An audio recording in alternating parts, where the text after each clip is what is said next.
Alors, il y a toujours un peu de bullshit dans le métier du coaching, ça c'est assez certain.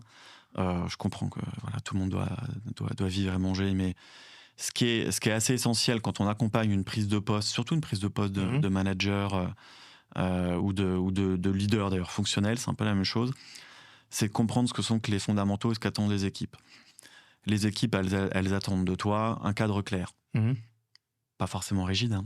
Il n'y a pas de barrière électrique autour du cadre, mais elles attendent de toi un cadre dans lequel tu peux leur donner de l'autonomie. Elles attendent de toi que tu démontres la confiance que tu as énoncée. Parce que la confiance, breaking news, ça se donne, ça se mérite pas.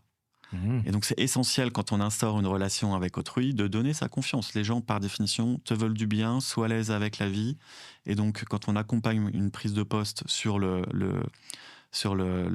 prise de leadership, il y a ce point de la confiance. Et puis l'incarnation, être congruent. Oui. La capacité qu'on a à dire quelque chose et à l'incarner au quotidien est fondamentale pour notre crédibilité. Moi, j'aime bien cette petite quote de dire l'exemplarité est silencieuse, mais elle est terriblement contagieuse. Et je veux être complètement aligné avec ça au quotidien, ce qui nécessite une discipline absolue.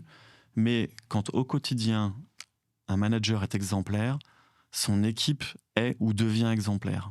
Donc voilà les préceptes qu'il faut donner dans le cadre d'un coaching ou d'une prise de poste. Je ne sais pas si on a besoin d'un coach.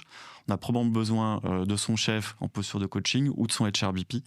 Mais en tout cas, ça fait partie des quelques préceptes que j'aime partager. Ouais.